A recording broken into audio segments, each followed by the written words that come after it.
नमस्कार दोस्तों, यशस्वी दुनिया लाइव में आपका स्वागत है। आज आपसे जुड़ने का मन हो रहा है। काफ़ी दिनों के बाद लाइव आ रहा हूँ। मैं कैलाश विश्वकर्मा, यशस्वी दुनिया संपादक, आपसे एक महत्वपूर्ण जानकारी शेयर करने जा रहा हूँ। आप थोड़ा जुड़ जाएं तो चर्चा शुरू करें। अभी वर्तमान में लोगों को फेक कॉल बहुत आ रहे हैं। ये फेक कॉल इस तरह से आते हैं कि आप कभी दिल्ली आए थे, आप कभी भोपाल आए थे, आप कभी मुंबई आए थे, आपने किसी लड़की को छेड़ा, आपने किसी के साथ कोई गलत हरकत करी, आपकी इस थाने पे रिपोर्ट दर्ज है, आपकी उस थाने पे रिपोर्ट दर्ज है। और बहुत ही कड़क भाषा में बात करते हुए ये व्यक्ति काफ़ी रौबदार लैंग्वेज में आपको डराता है, धमकाता है और बोलता है कि आपकी फलाने थाने में रिपोर्ट दर्ज हो गई है, आपके नाम पे केस दर्ज है, आपके नाम पे सम्मन आया हुआ है, कोर्ट में आपका प्रकरण चल रहा है। और सीधा ये लोग बोलते हैं कि या तो अपने आप को सुप्रीम कोर्ट के वकील बताते हैं, या सुप्रीम कोर्ट के डायरेक्ट सुप्रीम कोर्ट से कॉल आता है, या बताते हैं दिल्ली पुलिस क्राइम ब्रांच से हैं, मुंबई पुलिस क्राइम ब्रांच से हैं, आप भोपाल आ जाओ। यदि कोई कमजोर दिल का व्यक्ति हो और वो यदि इस तरह के कॉल सुन ले तो कहीं ना कहीं टेंशन से, हार्ट अटैक से मर भी सकता है। इस तरह से लोगों को डरा रहे हैं, धमका रहे हैं, चमका रहे हैं। तो मेरा आपसे निवेदन है कि अभी आपको यदि किसी भी प्रकार के ऐसे कोई कॉल आते हैं जिसमें आपको ये बताया जाता है कि आपके नाम की रिपोर्ट किसी पुलिस थाने में दर्ज है, तो वो 100% फेक होगी, क्योंकि ऐसा कहीं कुछ होता नहीं है। यदि कहीं कुछ आपके नाम पे प्रकरण भी दर्ज होता है तो बकायदा उसकी आपको पुलिस द्वारा एक कागज में लिखित आपको नोटिस आएगा। तो नोटिस आने के बाद ही वह चीज़ सही होती है। ऐसे कहीं कोई कॉल करके आपको बताता नहीं है, बुलाता नहीं है।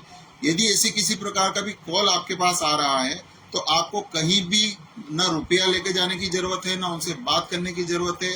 तुरंत आप उस नंबर को ब्लॉक करें। नंबर ब्लॉक करने के बाद यदि संभव हो तो नजदीकी थाने में उस नंबर की शिकायत करें। हालांकि ये बात बहुत सत्य है कि आप कितनी भी शिकायत कर देंगे, कितना भी कुछ हो जाएगा, ये लोग इतने एडवांस हैं कि इनको ये बार बार नंबर बदल बदल कर पुलिस को गुमराह कर रहे हैं। पुलिस खुद इनसे परेशान है कि इतने सारे फेक कॉल आ रहे हैं। और मेरे स्वयं के पास भी 3 से 4 कॉल अब तक आ चुके हैं कि आपके नाम की रिपोर्ट दर्ज हो गई है, आपके नाम पे प्रकरण दर्ज है, आप दिल्ली आए थे, आपने आपके कुछ ऐसा घटनाक्रम किया, आपने कोई आपराधिक काम किया, या आपने कोई पार्सल मंगवाया और उस पार्सल में कुछ अवैध सामग्री थी और वो अवैध सामग्री आपके नाम से आई हुई है, आपके नाम से अवैध कोई डिलीवरी ऐसा आइटम आया है। तो इस प्रकार के फोन कॉल से आपको डरने की बिल्कुल भी जरूरत नहीं है, बिल्कुल भी घबराने की जरूरत नहीं है। और दूसरी बात मैं कहना चाह रहा हूँ कि कहीं ना कहीं ये जो लोन कंपनियां हैं, चाहे ये जो बजाज फाइनेंस है या और जिन भी कंपनियों से आप लेते हैं, यदि आप और वहां से ये लोग आपका फोन नंबर जुटाते हैं, वहां से आंकड़े जुटाते हैं और उन फोन नंबरों से आपसे कांटेक्ट करते हैं और बिल्कुल रौबदार भाषा में, पुलिस भी जितनी रौबदार भाषा में बात नहीं करती है उससे ज्यादा रौबदार भाषा में ये लोग बात करते हैं और आपको डराते धमकाते हैं। यदि आप एक बार इनके चंगुल में फंस गए तो ये आपको पूरा फाइनेंशियली, आर्थिक रूप से नुकसान पहुंचाएंगे, पैसा भी लेंगे, इज्जत भी खराब करने की धमकी देंगे और आपको ये भी बोलेंगे कि आपके नजदीकी थाने में मार रहे हैं, आपको बुलाया जाएगा, आपको इस तरह से डराया जाएगा, धमकाया जाएगा। पर आपको बिल्कुल भी डरने की जरूरत नहीं है। सीधे पुलिस थाने में संपर्क करें, पुलिस को बताएं। कोई भी पुलिस वाला आपको इस प्रकार के फोन नहीं करता है, वो बकायदा नोटिस आएगा, ये होगा।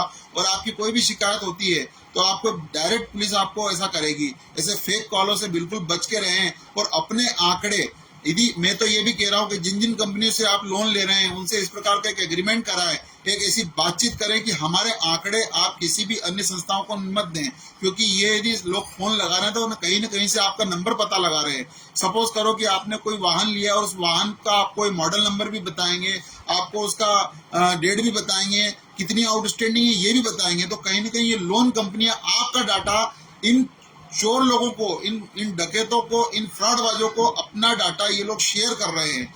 और ये डाटा शेयर कर रहे हैं तभी इन लोगों के पास से आपका आंकड़ा आता, फिगर आता है। आपको ये लोग बोलते हैं कि आपके साथ इतना पैसा बाकी है, आप ऐसा करो, आप थाने में आ जाओ। काफी ज्यादा कॉल्स आ रहे हैं लोगों के पास। हम मीडिया से जुड़े हुए लोग हैं तो हमारे पास काफी ज्यादा सूचनाएं इस प्रकार की आ रही है। तो ये जो वीडियो मैं आपके लिए बना रहा हूँ, कहीं ना कहीं इसलिए बना रहा हूँ कि जो हर आदमी पुलिस से डरता है, हर आदमी कोर्ट से डरता है, हर आदमी कहीं ना कहीं कानूनी गतिविधियों से डरता है। एक सीधा साधा जो एक सज्जन व्यक्ति है, जो व्यक्ति अपनी दैनिक दाल रोटी कमा रहा है, अपना व्यापार व्यवसाय में इंगेज है, वो पुलिस कोर्ट से बहुत जल्दी घबरा जाता है। तो मेरा आपसे निवेदन है कि घबराए नहीं, इन कॉल की शिकायत करें, नंबर लिखें, उन नंबरों को ब्लॉक करें और ब्लॉक करने के बाद हो सके तो उसको उसी की भाषा में जवाब दें। मैंने देखा है कि ये लोग गाली गलौज पे उतर आते हैं, बदतमीजी करते हैं, बहुत ही वाहियात ढंग से बातें करते हैं। आपको न घबराने की जरूरत है, न टेंशन लेने की जरूरत है। अभी वर्तमान में ये फ्रॉडबाजी बहुत चल रही है।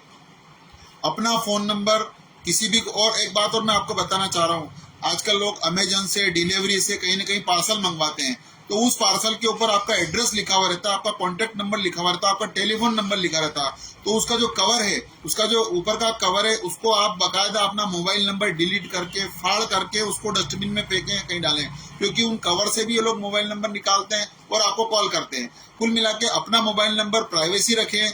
फेसबुक, सोशल मीडिया, इसके ऊपर अपना मोबाइल नंबर नहीं डालें, और डालें तो बहुत कुछ सावधानी रखें। और इस प्रकार के कॉल्स के लिए तैयार रहें। कोई भी आपको डरा सकता है, धमका सकता है, चमका सकता है। न डरने की जरूरत है, न चमकने की जरूरत है, न घबराने की जरूरत है। मैं कैलाश विश्वकर्मा, यशस्वी दुनिया संपादक, आपके लिए एक छोटी सी जानकारी शेयर कर रहा हूँ। भविष्य में ऐसी कोई जानकारी मुझे लगेगी तो मैं आपसे जरूर शेयर करूंगा। मेरे से जुड़े रहने के लिए बहुत बहुत धन्यवाद। धन्यवाद।